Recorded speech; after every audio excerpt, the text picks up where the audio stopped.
नमस्कार। इस चैनल के माध्यम से हमने वर्ल्ड मैप के साथ साथ इंडिया की ज्योग्राफी को भी मैप के थ्रू जानने का प्रयास किया है। इसके पहले मैंने हिमालय का ही सेपरेट वीडियो मैंने बनाया था जहां पर कश्मीर हिमालय को फोकस किया था, लेकिन इसके साथ ही साथ हमें पहले एक बार हिमालयी क्षेत्र का विस्तार भारत में किस प्रकार से है ये जानना आवश्यक है। आगे हम उत्तराखंड और हिमाचल प्रदेश में हिमालय का किस प्रकार से विस्तार है और पूर्वोत्तर राज्यों में किस प्रकार से हिमालय का विस्तार है उसे भी जानेंगे। लेकिन पहले आप ये जानें कि हिमालय का एक्चुअली भारत में किस प्रकार से विस्तार है। अगर आप इसको देखें तो कुछ धनुष के आकार की या यू के आकार की आपको आकृति दिखाई दे रही है, यही एक्चुअली हिमालय है। यहाँ ग्रीन कलर का रेंज जो दिखाई दे रहा है ये बृहत हिमालय है। मैंने आपको इसके पहले वाली वीडियो में जो बताया था कश्मीर हिमालय में, मैंने ये जो चीज़ें बताई थी वो आपको ट्रांस हिमालय बताया था। यानी कि जब भारतीय प्लेट जो आपको वर्तमान स्थिति में दिखाई दे रही है, ऐसा पहले तो था नहीं।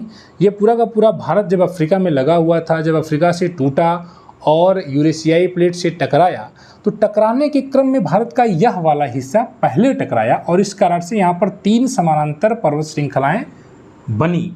इन्हें काराकोरम, लद्दाख और जांस्कर के रूप में आज अध्ययन इनका किया जाता है। ये बृहत हिमालय, ये माफ करिएगा, बृहत हिमालय नहीं बल्कि ये ट्रांस हिमालय, ये बृहत हिमालय, ये हरा वाला है। जो हरा वाला मैंने आपको बनाया है ये बृहत हिमालय है। थोड़ा ध्यान दे दीजिए एक बार इस बात का, बृहत हिमालय। और उसके बाद ये जो दिखाई दे रहा है रेड कलर का, ये मध्य हिमालय है। इसको लघु हिमालय भी कहा जाता है, लेसर हिमालयाज भी कहा जाता है। और इसके बाद जो ब्लू कलर का मैंने डॉटेड लाइन भी बनाया है ये आपका शिवालिक है, इसको याद रखिएगा, ठीक है। क्योंकि आप हिमालय पढ़ रहे हैं और हिमालय की क्या स्थिति है, तो 3 पैरेलल रेंज जो दिखाई दे रही हैं, हरे कलर की, लाल रंग की और फिर नीले रंग की, ये बृहत हिमालय, मध्य हिमालय और शिवालिक का विस्तार है। कुछ इस प्रकार से जम्मू कश्मीर में नंगा पर्वत से लेकर अरुणाचल प्रदेश में नामचा बरवा पर्वत तक ये हरे रंग के जो पर्वत श्रृंखला आपको दिखाई दे रही है ये बृहत हिमालय है। इसकी लेंथ लगभग 2500 किलोमीटर के आसपास है, याद रखिएगा। इसके पार जो हिमालय है ये ट्रांस हिमालय है। इसका हमने अध्ययन बहुत व्यापक तरीके से पुरानी 3 वीडियोज़ में किया है। अगर आपने उन वीडियोज़ को नहीं देखा है तो आप उन्हें ज़रूर देखें ताकि आपका कोई भी कॉन्सेप्ट जो है गड़बड़ाए ना। तो ट्रांस हिमालय पर हम इस वीडियो में फोकस नहीं करेंगे क्योंकि मैंने 2-3 वीडियोज़ पर बनाई हुई है। अब हम बृहत हिमालय का अध्ययन थोड़ा सा कर लेते हैं। ध्यान दीजिएगा, अभी हम सेपरेट वीडियो भी पढ़ेंगे जब हम प्रादेशिक आधार पर पढ़ेंगे। हम काफ़ी बेहतर तरीके से पढ़ने का प्रयास करेंगे और इसीलिए मैं कह रहा हूँ थोड़ा सा आप वीडियो को शेयर कर दिया करिए, बार बार कहता हूँ, ठीक है। तो ये जो आपको दिखाई दे रहा है, मैंने आपको बताया कि इसका विस्तार अगर यहाँ पर देखें तो लगभग इसकी जो लेंथ यहाँ पर ब्रीथ है लगभग 400 किलोमीटर के आसपास है। और अगर आप इन राज्यों में जाएँ, पूर्वोत्तर राज्यों में 150 किलोमीटर के आसपास है। तो कुछ इस प्रकार से हिमालय है और यहाँ पर जाकर पूर्व की ओर तीनों श्रेणियाँ आपकी एक साथ मिलती हुई प्रतीत होती हैं। यानी कि बृहत हिमालय, मध्य हिमालय और शिवालिक रेंजेस जैसे जैसे पूर्व की ओर जाते हैं ये आपस में इनके बीच की दूरी कम होती जाती है। यहाँ पर इनके बीच काफ़ी विस्तार है, घाटी है जिसको कहते हैं। 2 पर्वतों के बीच समतल जो मैदान होता है उसे घाटी कहा जाता है। जैसे बृहत हिमालय और लघु हिमालय के बीच का जो विस्तार है इसको कश्मीर घाटी यहाँ पर कहा जाता है। और यहाँ पर आपको नेपाल में काठमांडू घाटी कहा जाता है, जो कि आपको दिखाई दे रहा होगा। लाल रंग की जो मैंने शिवालिक, लाल रंग की जो लघु हिमालय बनाई है और ये बृहत के बीच का क्षेत्र है। तो सबसे पहले हम एक बार फिर से आपको महान हिमालय या बृहत हिमालय के बारे में बता देते हैं कि यह वर्ष भर बर्फ से ढका रहता है, क्योंकि इसकी एवरेज हाइट 6100 मीटर ऊंची है। लगभग इसकी ऊंचाई आप जानते हैं, इसी पर माउंट एवरेस्ट है, इसी पर मकालू है, इसी पर कंचनजंगा है, ठीक है, इसी पर धौलागिरी है, इसी पर अन्नपूर्णा है। तो ये तमाम पर्वत श्रृंखलाएं और ये जो ऊंची चोटियां हैं, अक्सर पूछा जाता है कि कहाँ पर हैं, किस राज्य में हैं, तो हम इसको जानेंगे। तो सबसे पहले हमारा अध्ययन शुरू हो रहा है महान हिमालय में, जिसका नामचा नंगा पर्वत से लेकर नामचा बरवा पर्वत तक विस्तार है। इसकी एवरेज हाइट 6100 मीटर है। इसकी जो लंबाई है लगभग 2400-2500 किलोमीटर के आसपास। ये भारत में, पूरा भारत से मतलब कुछ नेपाल में भी है। ये 2500 किलोमीटर की लेंथ में फैला हुआ है, इस बात को आप याद रखेंगे। जैसे जैसे हम पूर्व की ओर जाएंगे, उत्तराखंड ये राज्य आपको प्यारा सा दिखाई दे रहा है, अपना उत्तराखंड दिखाई दे रहा है आपको। यहाँ पर मैंने कुछ डॉटेड लाइन बनाई हुई है। डॉटेड ये डॉट बनाया हुआ, ये बंदरपुर चोटी है, ये बद्रीनाथ है, ये कामेट है, ये नंदा देवी है और ये त्रिशूल है। ठीक है। त्रिशूल मतलब भगवान शिव के त्रिशूल के जैसा यहाँ पर 3 पर्वत रेंजेस दिखाई देती हैं, इसलिए इसको त्रिशूल रेंज कहा जाता है। अब पूछा जाएगा त्रिशूल रेंज कहाँ पर है, तो आप भूलिएगा मत, बताइएगा उत्तराखंड में। किस हिमालय का पार्ट है भाई साहब, बृहत हिमालय का पार्ट है, याद रखिएगा। तो भाई एक बार फिर से समझ लेते हैं, इसको रिवाइज कर लेते हैं। बंदरपुछ, बद्रीनाथ, कामेट, नंदा देवी और त्रिशूल। नंदा देवी के बारे में खास बात यह है कि ये पूरे उत्तराखंड की सबसे हाईएस्ट माउंटेन पीक है, याद रखेंगे, उत्तराखंड की हाईएस्ट माउंटेन पीक है नंदा देवी। 7,817 मीटर इसकी हाइट है, इसको भी आप याद करेंगे। आगे बढ़ेंगे जैसे जैसे ये नेपाल का क्षेत्र शुरू हो जाता है, इसको नेपाल हिमालय भी कहा जाता है। काली और तीस्ता नदी के बीच का क्षेत्र है, ठीक है। प्रादेशिक आधार पर हम आगे चीज़ों को फिर से पढ़ेंगे, लेकिन अभी फिलहाल याद करिए कि धौलागिरी है, ये अन्नपूर्णा, ये मकालू है, ये मसालू है, मनसालू है, ये एवरेस्ट है, मकालू है, और ये कंचनजंगा है। 8,611 मीटर है, भारत में है, भारत और नेपाल के बॉर्डर पर है, तो यहाँ पर इसको मान लेते हैं कि भारत में है, ठीक है। तो यहाँ पर एक बार फिर से मैं इसको रिवाइज करा दे रहा हूँ। धौलागिरी है, अन्नपूर्णा है, धौलागिरी है, अन्नपूर्णा है, मनसालू है, ये एवरेस्ट है, मकालू है, और फिर ये 8,611 मीटर ऊंचा अपना कंचनजंगा है, जिसको पूरे भारत की सबसे हाईएस्ट माउंटेन पीक कहा जाता है हिमालय की रेंज में अगर आप देखें तो।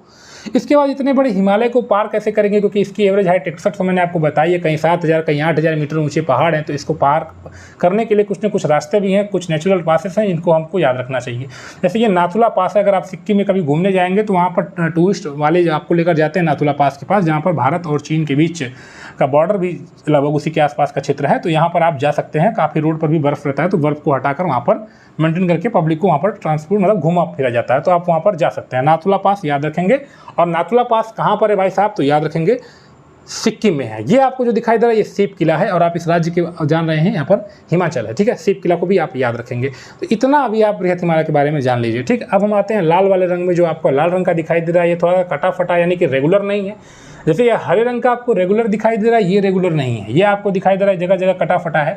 तो कुछ इसी प्रकार से इसका विस्तार और इसको अलग अलग नामों से जाना जाता है। जैसे यहाँ पर इसको पीर पंजाल कहा जाता है जम्मू कश्मीर में, ये धौलागिरी है, ठीक है। तो इसको आप याद रखेंगे कि ये जो लघु हिमालय है डियर फ्रेंड्स, ये जो लघु हिमालय है, इसको अलग अलग राज्यों में अलग अलग नामों से जाना जाता है। जैसे ये पीर पंजाल है, ये धौलागिरी है, ठीक है। धौलागिरी नहीं माफ करिएगा, धौलाधार है, ठीक है। धौलाधार पर्वत श्रृंखला है, और इसी प्रकार से इसको अलग अलग नामों से भी जाना जाता है। इसकी एवरेज हाइट कम है थोड़ी सी, जैसे ये 6100 मीटर है, ये 3500 से 4500 मीटर के आसपास इसकी एवरेज हाइट है। कुछ इस प्रकार समझे कि जब ये हिमालय बना तो पहले जैसे उंगली टकरा रही है, छोटी उंगली बाद में टकरा रही है थोड़ी सी, बाद में तो कम ऊँची उठ रही है, ये ज़्यादा उठ रही है, ठीक है। यहाँ पर अगर आप दोनों उंगलियों को लड़ाएं तो यहाँ पर आपको प्रेशर ज़्यादा बनेगा, क्योंकि ये पहले टकरा रही है, ये बाद में टकरा रही है। तो यही हाल बृहत और लघु के साथ भी है। बृहत हिमालय पहले टकराया, यहाँ पर इसकी एवरेज हाइट ज़्यादा हुई, बाद में लघु हिमालय टकराया तो उसकी एवरेज हाइट कम हुई, और उसके बाद में फिर शिवालिक का हिस्सा होगा तो शिवालिक की एवरेज हाइट और भी कम हो जाएगी, ठीक है। तो इस बात को आप याद रखेंगे, ठीक है। ये पीर पंजाल है, ये धौलाधार है, नेपाल में इसको महाभारत श्रेणी कहा जाता है। ये जो आपको दिखाई दे रहा है ये महाभारत श्रेणी, इसको याद रखिएगा, ठीक है। कहाँ पर है, तो ये लघु हिमालय का पार्ट है और नेपाल में है, ठीक है। अब एक और चीज़, जैसे मैंने बताया कि अक्सर लोग घूमने के लिए जाते हैं, तो घूमने कहाँ जाते हैं, ये बृहत हिमालय है, ये लघु हिमालय, इसी के बीच में जो समतल मैदान है, कुछ क्षेत्र हैं, घाटीनुमा क्षेत्र हैं, वहीं पर जाते हैं। जैसे अगर आप रानीखेत जाने उत्तराखंड में है, प्रश्न पूछा गया रानीखेत कहाँ पर है, टूरिस्ट अट्रैक्शन, लोग जाते हैं वहाँ पर एंजॉय करने गर्मियों की छुट्टी। यहाँ पर आप जाएंगे, चूँकि एवरेज हाइट बहुत ज़्यादा है, तो बृहत हिमालय और लघु हिमालय, बृहत हिमालय और लघु हिमालय के बीच में जो मैदानी क्षेत्र है, यहाँ पर अक्सर घूमने के लिए अट्रैक्टिव जगह है, जैसे शिमला है, मसूरी है, नैनीताल है ना। तो यहाँ पर आप लोग जा सकते हैं, इसको भी आप याद रखिएगा। ये कश्मीर घाटी है, मैंने आपको बताया घाटी क्या है, दो पर्वत श्रृंखलाओं के बीच का जो समतल मैदान होता है उसी को घाटी कहा जाता है। जैसे ये काठमांडू घाटी है, ठीक है, ये कश्मीर घाटी है, ठीक है। तो अब आप ये भी याद रखिएगा, इनके बीच में टूरिस्ट अट्रैक्शन है, जैसे नैनीताल है, मसूरी है, रानीखेत है उत्तराखंड में, और उसी प्रकार हिमाचल प्रदेश में भी शिमला है, मसूरी है, कुल्लू मनाली है, ये सब आप जानते होंगे, ठीक है। तो ये आप याद रखिएगा, ठीक है। ये आपको कश्मीर घाटी भी याद रखना है, ये कुल्लू घाटी भी याद रखना है, और काठमांडू घाटी भी याद रखना है। ये इन पर्वत श्रृंखलाओं के बीच की जगह है, ठीक। अब हम आते हैं तीसरी और सबसे लास्ट की जो हिमालय की रेंज है, आपको दिखाई दे रही है, ब्लू कलर में डॉटेड मैंने बनाया है, ये और ज़्यादा इरेगुलर है, इसको शिवालिक कहते हैं, ठीक है। शिवालिक रेंज है, आप देख रहे हैं यहाँ पर इसको अलग अलग नाम से, जैसे जम्मू में इसको जम्मू हिल्स कहा जाता है, याद रखिएगा, जम्मू में इसको जम्मू हिल्स कहा जाता है, धुंधवा पहाड़ी कहा जाता है इसको उत्तराखंड में, नेपाल में इसको चुड़िया मुड़िया पहाड़ी कहा जाता है, ये चुड़िया मुड़िया हिल्स हैं, और अरुणाचल प्रदेश में इसको अलग अलग नामों से जाना जाता है, जैसे डफला, मिरी, अबोर और मिसमी। याद रखिएगा, डफला, मिरी, अबोर और मिसमी। तो ये आपकी शिवालिक के बारे में इतना जानना है आपको, ठीक है। तो यही है फ्रेंड्स, इसकी एवरेज हाइट अगर आपसे पूछी जाए तो 1500 से 1800 मीटर, 2000 मीटर के आसपास इसकी एवरेज हाइट को आप मान सकते हैं। तो ये आपका हिमालय का विस्तार किस प्रकार से भारत के किन किन राज्यों में कहाँ कहाँ पर है, ये आप अभी इस वीडियो में जान गए हैं। आगे हम और इसी को कंटिन्यू करेंगे और डीपली इसको अध्ययन इसका हम करने वाले हैं मैप के थ्रू। आपसे बार बार रिक्वेस्ट करता हूँ कि वीडियो को आप शेयर किया करिए ताकि जो लोग पढ़ने वाले हैं उन तक वीडियो पहुँचे, ठीक है। तो मिलता है फिर नेक्स्ट वीडियो में। काफ़ी एफर्ट कर रहा हूँ, काफ़ी प्रयास कर रहा हूँ मैं कि आपको बेहतर कंटेंट दे सकूँ, ठीक है। तो फिर से एक बार रिक्वेस्ट है कि आप वीडियोज़ को शेयर कर दीजिए ताकि पढ़ने वाले लोगों तक वीडियो पहुँचे। मिलते हैं नेक्स्ट वीडियो में, बाय।